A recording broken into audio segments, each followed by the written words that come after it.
right, welcome to Primos for Life, the wrestling podcast made for the fans, by the fans. Como siempre, yo soy Eddie, el niño vaque. We got Ariel, the Ecuadorian dream bisueta, and we are your self-proclaimed, undisputed co-host tag team champions of the world. And in tonight's episode, we're recapping Saturday night's main event. We go over the wild finishes, unexpected turns, and crowd-popping moments. You know, Primo style. We'll also give a quick call-out from Friday Night SmackDown. So, como siempre, sit back, grab a snack, and let's get it on. Prima! So good, man. It's so good. Yeah, man. It looked fun and live, and like everyone was just having a dope time and just excited to be there. Yeah, it was wild. I mean, I know we're gonna touch SmackDown real quick, but Saturday night's main event was incredible. Yeah. The one thing that I will say, right, because I thought about this last night. I was like, you know how they say the camera adds like 10 pounds, right? The camera also adds like 20,000 people because that arena is tiny. And the way it looked, because on the drive home, I told Laura, I was like, hey, put it on Peacock so we could watch it. You would think it was at Madison Square Garden. Like, what does the venue hold on there? It's got to be like less than 10,000. It's like 8,000 people. Really? So it's perfect for wrestling. Don't get me wrong. The seats that we had, I was one row right below their version of the box seats, and I'm in there. We're in the camera, so you'll see us in the top left corner. I'm wearing my orange Yeet shirt. If you go back to that episode, nice. But yeah, it's like you would think it was a giant venue, and no, it's very tiny. But it was awesome, perfect for wrestling. Let me tell you. Well, I mean, and the other good thing about wrestling as opposed to some other sports is you can fit more people because the ring is so small. Yes, yeah. You don't need the 100 yards, 120, 40 yards you required for a football field. Like, just ridiculous. So yeah. But I'm glad that you had a good time. Sounds like it was dope. I can't wait to get into it. But I think before we do that, let me just quickly brief everybody on first of all, we're doing quick SmackDown recap, quick Saturday night's main event recap, and then we're looking forward to see what happens this week. We'll get our additional recaps and tapings in. But to start off, we're going to go over Saturday's main event and just a few quick bullet points as I'm going to run it. Oh, it's SmackDown, right? Oh, sorry, SmackDown. Yeah. Sorry, SmackDown. Oh, good. I was like, what? We started with that? Oops, sorry, backwards. So we had two Money in the Bank qualifier matches that one women's, one men. Julia defeated Selena Vega and Charlotte to qualify for Money in the Bank.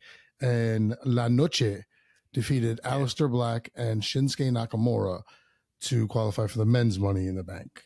Other than that, a few other notes.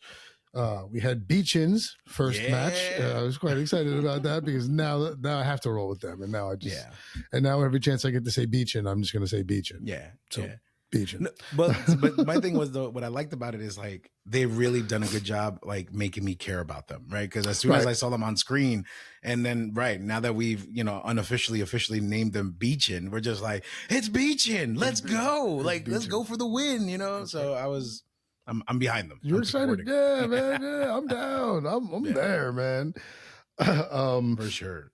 And then and then we had the championship match at the end, the tag team championship match with Fraxium versus the Street Profits, which started off incredible. Wow. Like always. I mean, we're not surprised. I mean, we got the Profits. These four are just amazing. Yeah. Well, it's not just them, like those two teams, right? Like the match alone, just the four of them, incredible. But then you threw in DIY, you threw in Motor City Machine Guns, and it just continues to solidify like how incredible the tag team division really is at SmackDown. Like, I told you, I know we mentioned this before. It does kind of make sense to bring the Lucha Bros and bring them on Raw.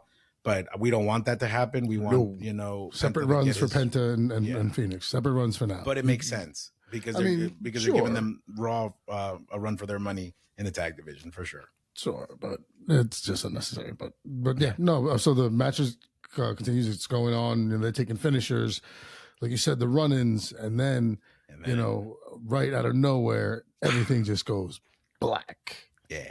And just you're like, what is happening? And then you can hear the cheers and the woos and and then the lights come back on, and in the center of the ring is Uncle Howdy and 5 of the Wyatt 6, which is ridiculous because they clear up shop, they knock everybody out. There's bodies everywhere, and the coolest thing about the way they ended that episode was because it was Wyatt's recent birthday.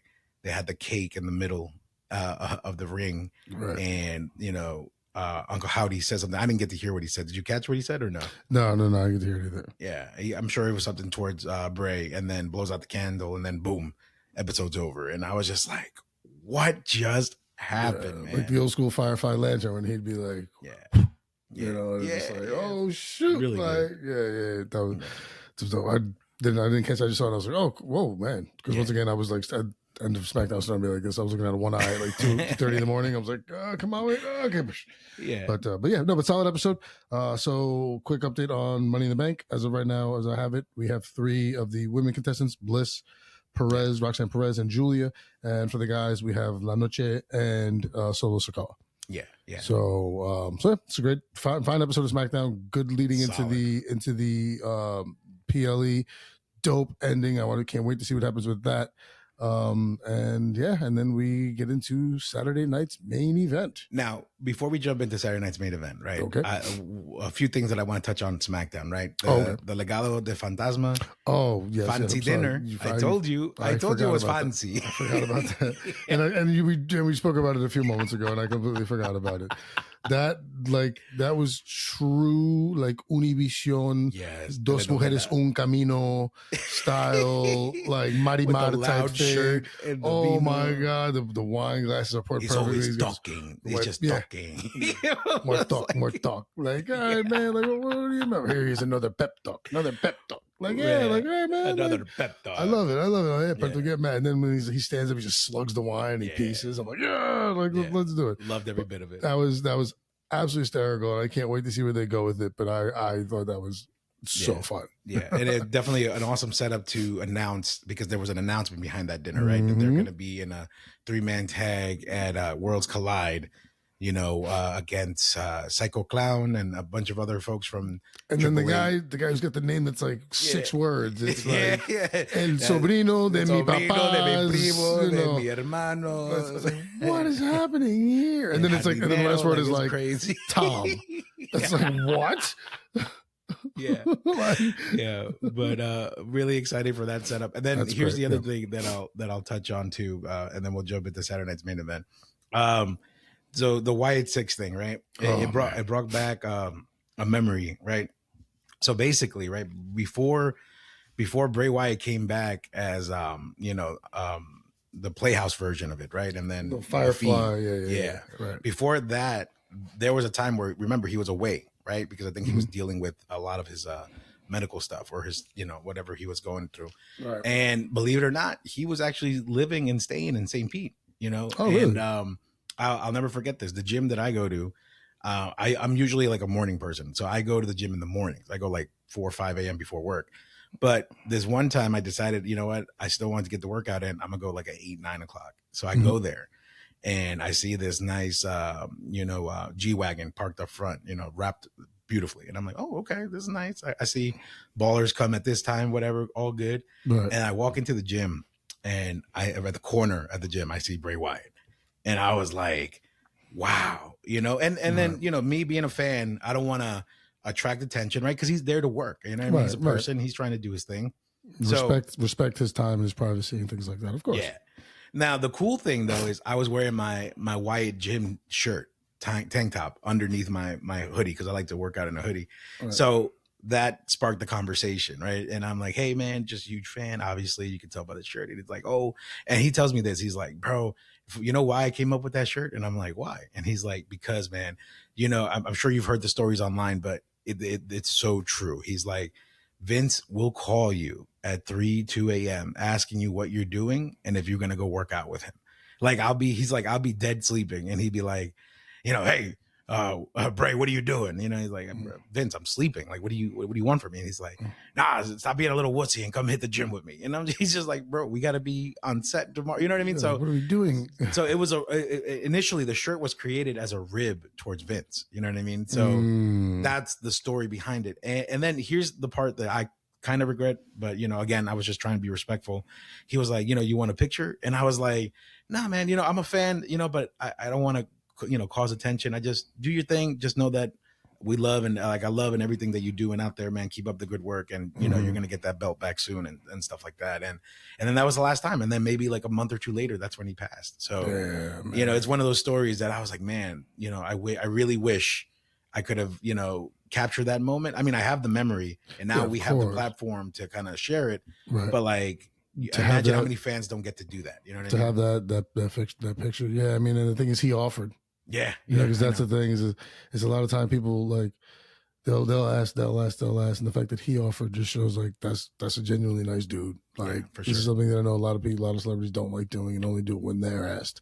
Yeah, but you know you want one. Like that was really nice. Awesome, that's a beautiful story. Yeah, for sure. But just wanted to share that since we have the platform for it, so it'd be pretty cool to kind of like share that out. So for any listeners that go to shows, you know, feel free to reach out and actually, you know, attempt to have that moment with your favorite wrestler or your favorite superstar, because while being respectful. Respectfully, of course. Don't get, hey, let me take a picture and like grab them by the neck. Be respectful. No. Don't walk up when they're in the middle of eating dinner with their kids and don't like run up on them. Yeah, like, just remember that they're people too, you know. So absolutely. But all right, so Saturday night's main event, right? Let's jump into it. Okay. Now there was a fifth match added. Yes. To Saturday night's main event. Which I was surprised as well. I was like, wait a minute, what? I think I saw that when I was cleaning like the bar at the end of the night. I was like, oh really? Oh what? Yeah. What? Okay. Yeah. For sure. And then so actually the dark match of the night, actually, that what people didn't get to see. Exclusive. No, it was LWO opening up the show with against the Creed brothers. So awesome spots, right? You got the LWO and they're flying all over the place, jumping outside of the ring. Amazing way to like get the crowd going, as you know, as people are coming in, because there were still people outside or trying to buy shirts and stuff like that. Right. Ultimately, Creed brothers get the win. Because it was funny, right? Because they were the heels, and you know LWO was the baby faces, so they were the favorites. But I would have thought they would have been more of the favorites, but everybody was for American made in that arena. So really? I was like, I was the only one like LWO, and everybody's like America, and I was like, oh, that's right, I forgot I'm in Tampa, Florida. Do you know where you are? Like, do you remember where you live? Yeah, like, I know. Hey, but hey, I had to give it a shot. I had to represent. You definitely had to. But I'm saying, like, the fact that you're surprised is surprising to me, because it's like, I know, dude, you are in like the place of places. For sure. So just wanted to share that. But great match. Great way to start the match. And then we get Lillian doing the national anthem. She comes out. Beautiful Always voice. Nice to see Lillian Garcia. Always nice. Yeah. And awesome presentation there. And then to my surprise, we get the first match of the night, which is Rollins and Braun Breaker versus Punk and Sammy. And wow, what a way to open up the night, man, because that arena I was exploded. Quite shocked. But then again, to what you had said a couple episodes ago about what Shawn Michaels said, is like, no, the opening match, you need something to keep people engaged. This isn't like you put your worst match on the card first. Right. Like, let's set the tone, keep them engaged. Like, that's what you need to do. You can't put that bad match on, or not that bad match, but the match that is getting it the least amount of juice, you know, to start the night. That does nothing for you. People want to ride that high. So so great match. And what a high it was, because we got the return of Bronson Reed right at the end of that match. And all the spots were fantastic. Punk did amazing. Sammy did amazing. Rollins, Braun, everybody, even Heyman, right? It was good to see Heyman interfere. But then that surprise, you know, first swerve of the night, right? Because there were plenty of the night. First swerve of the night, we get Bronson Reed returning. He looks a little bit thinner. He looks like he's, you know, lost a little weight during his time away. He does. But I mean, you got to figure with his injury. I don't know if it was a knee injury or whatever. Like, you have to lose weight to be able to keep weight off of that knee, so you can get that thing better. So he had to, but he looks good. And because at first it took me a second to realize who it was, because I was like, oh shit, that's him. Like, okay, maybe it was the fact that he was in all black and slimming or whatever. But no, he looked good, and it was just I was surprised because I'd called 2 or 3 different surprises, and it's like okay, it's gonna be Bronson Reed, because I'm sitting there and I'm like, whatever his move when he jumps off the top.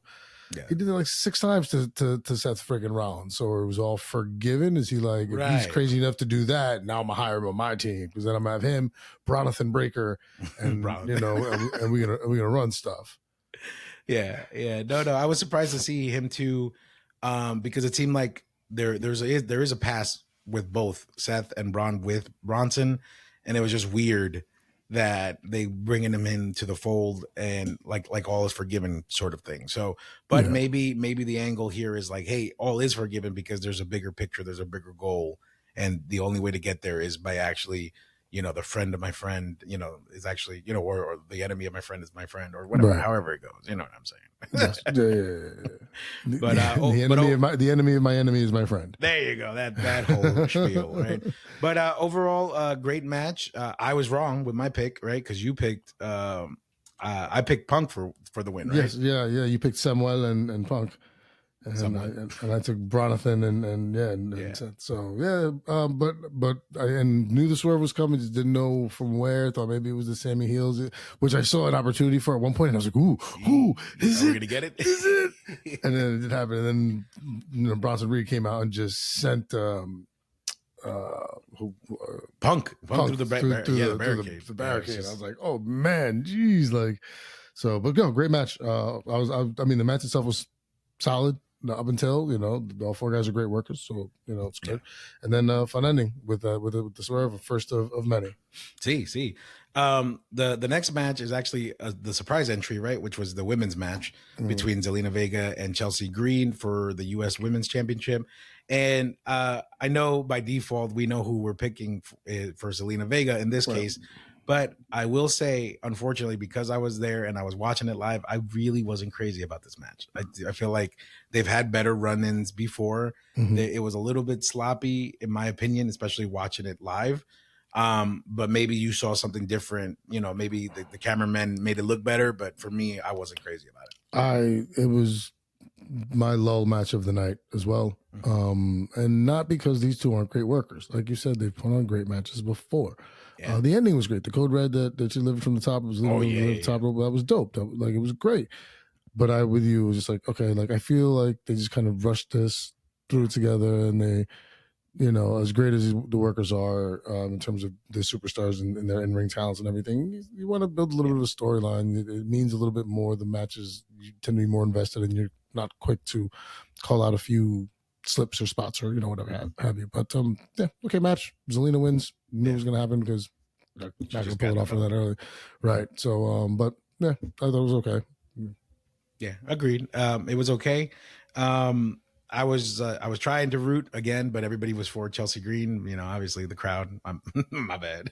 But we get a free point there because we both default would have picked Zelina regardless. Yeah, that's it. Yeah, so you're 2-1 right now. You're 2. I'm 1. And then the next match, right? Let's see. It wasn't the cage match. It was Cena. Now, let me tell you, right? Because I was walking through the arena and I wanted to see where the shop was. I got the Tampa shirt, by the way.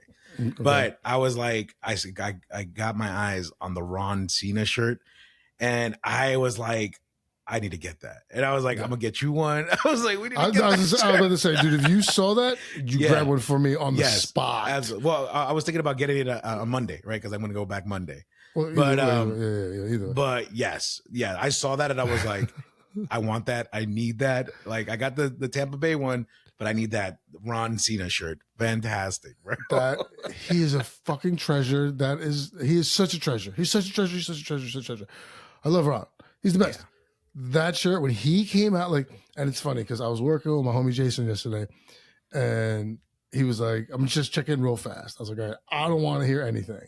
And I think he caught the entrance, and he was like, wow, R-Truth. I'm like, no, he's like his outfit. I'm like, okay, kind of, give it to me. And then he didn't tell me what the shirt said. Yeah. He said he came out with the hat and the red, and then they had the wristbands and everything. And I was like, oh, he's a treasure. And then when I saw it and I saw Ron Cena, I was like, If I would have seen this yesterday, I would have been all over Eddie. Like, if you see it. Yes, I got you. If you see it, I got like, you. Yeah, for sure. Oh my God. It's but yeah, I need one too. Bro, it's oh my God. It's like I'm mad that I didn't buy the Judgment Day one where he wrote his name in. You have that one, right? I have that one. Yeah. I'm mad I didn't get that one when I could. I was like, gotta jump on these opportunities. Yeah. But this one is great. But yeah, the match itself was fantastic. It was what it needed to be. Yeah. I mean, Truth put up a hell of a match. Yeah. He's a hell of a worker, and the finish was, a testament to what you said about maybe this is where Cena starts to see.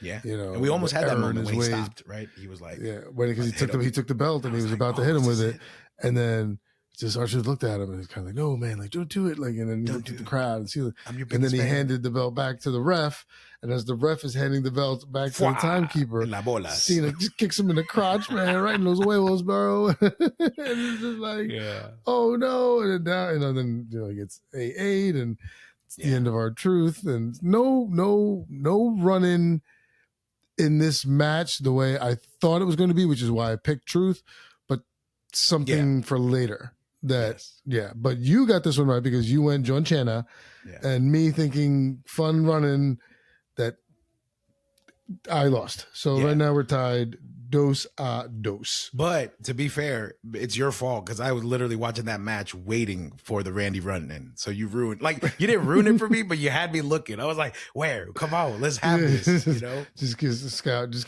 head on a swivel. Just scout all the areas, check all the doors. But I will say this, right? Because Laura was like, by the way, what a great way to introduce her to wrestling. She loved it. She was like, I can see why. Because she genuinely popped at the end for what happened, which we'll get into. But she was like, but she was like, why was that the shortest match? And I was like, but it wasn't that it was the shortest match. It was the most entertaining match because you got to realize, these guys are, at the end of 40, 50, like they're not going to go in for 30 minutes. You got to go in there, hit the greatest hits, have the moment, in and out. And we were more in love with the entrance and Ron coming out running like John Cena and emulating everything. You know what I mean? So it was like perfect. And I told her, it was like, it wasn't the best wrestling match, but it was the most entertaining match. And she's that makes sense. I get that. R-Truth, just national treasure, man. Yeah. Just national treasure. I can't say enough.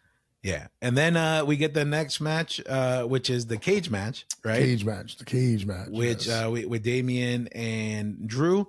And awesome. I mean, I enjoyed every bit of it live. It looked gruesome. These guys are really big powerhouses. It was a pleasure to really see them do it live. Like, it was awesome. These guys are the best of the best.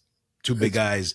Even Laura was like, he's really that big in real life? And I'm like, yeah. Like, because, you know how some people on television look huge and they're not that big? Like, she was surprised. She said Seth Rollins is really tiny. And she saw Drew and she was like, oh man, Drew is like huge. He is that dude. Yes, he is that dude.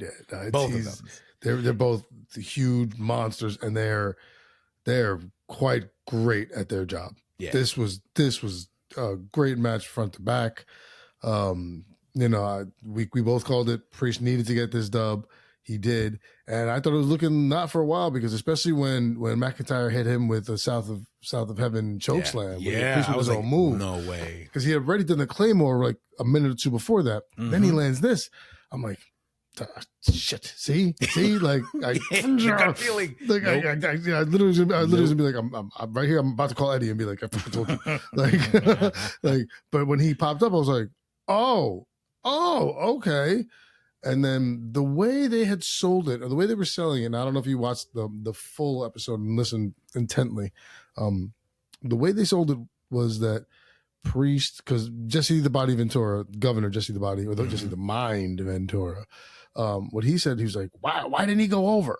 Why is he walking out the door? Like that's how you win the. Like, he was actually like annoyed that he won the match by walking out the door. Yeah. He's like, that's garbage. And then Tessitore was like, he had to resell it. And he was like, no. He's like, this was about leaving him so damaged in that ring that he could just walk out the door. Yeah. I did everything I said I was going to do with hitting you and beating you with the concerto and doing everything that he wanted to leave him in the ring, and I'm just stepping out. Yeah. And I thought, great save, Tessitore. Really well done. Come on, I know Jesse Ventura's a little older, but you got to kind of raise him. Throw back, you know. He came out, hey, come on, man, come on, Yeah. come on today. Yeah. Like he should know kind of what's gonna happen, so that you know. Yeah, but they let him run around and do his thing. But here's my thing, right? The only thing that I will call out, two things that I'll call out, and we'll move on to the final match of the night. One, if you rewatch, I'm the only anytime the crowd simmers down, you'll hear somebody scream, Boricua! That's me. Because I was trying to get Davey, you know, getting some, but again, the crowd, my bad. That's one. Two, I thought the match, and correct me if I'm wrong, aren't all steel cage matches either climb over or walk out the door? There was a pinfall attempt in there. Did they add that? Because I was like, that's a mistake. That shouldn't have been a pinning. You know what I mean? Because there is a 2 count. There is I think you can win a cage match with a count. I always thought it was like one or the other. No, because then you can't submit or pin, right? That's what I always thought. Submissions, I don't think are illegal. I mean, there's certain matches that I know have been definitely you have to go over the top. The only option is to go over the top. Right. But I don't know if that was a special stipulation. Okay, all right. I think you and I are terrible wrestling fans for not knowing this off the top of our head. It was just an observation. I thought going into this match, over or out the door, no pinfalls or submission. I saw a pinfall attempt, you know, because I think what's her name, AJ? Is that her name? She went down for the count and she did the ref was in there. But I was like, okay, AJ. Yeah. So, but just an observation. No worries. I mean, I'm sure you know. We'll fix it. Somebody will fix it later on. I mean, I think there's got to be they have to be able to allow you to pin somebody in the cage. So I mean that's the yeah, okay. I mean, I'd imagine. I don't know. Yeah. And then we get and then this was surprising to me. We get the last match of the night, which is Jey Uso and Logan Paul. What a tremendous entrance from Jey, coming all the way from the top of the arena, coming all the way down. That should tell you how small the arena is. 27 minutes later. Yeah. And then that's my call out, right? Because on the hard camera side, the timer's there. The clock is there. So I'm looking at the clock and I'm like, it's almost 10 o'clock. This match is going to be less than 10 minutes. But we see why, right? Because they get into it. They start duking it out, you know, spots here, spots there. And then out of nowhere, right, we get John Cena coming out to the ring, causing a ruckus, right? Because before that match, there was a little segment, right, that we saw John Cena saying. I was going to ask you if they showed you the promo in the stadium or in the arena. Yeah. Because the promo was Uso like just walking out and Cena stops him. And then he says, you know, hey, you know, it's been a long time. And Uso's like, yeah, last time I saw you, I was throwing you over the top rope and winning the Rumble. Hey. And he's like, okay. He's like, yeah, I'm good. That's funny. He's like, well, you know, what wouldn't be as funny as if I were to retire with this around my waist and you were to lose to the YouTuber and he would have no. Wouldn't that ruin wrestling? Yeah. And like, yeah. So, and to be honest with you, I thought that was a quick setup for Night of Champions, but no, it was for right then and there because again, Cena comes out, you know, pulls the ref out. And then out of nowhere, we get adrenaline in my soul. Genuine pop. That entire arena blew up when that song came out. I told you something big had to happen because it was on NBC. Yes. They needed some kind of big ass moment.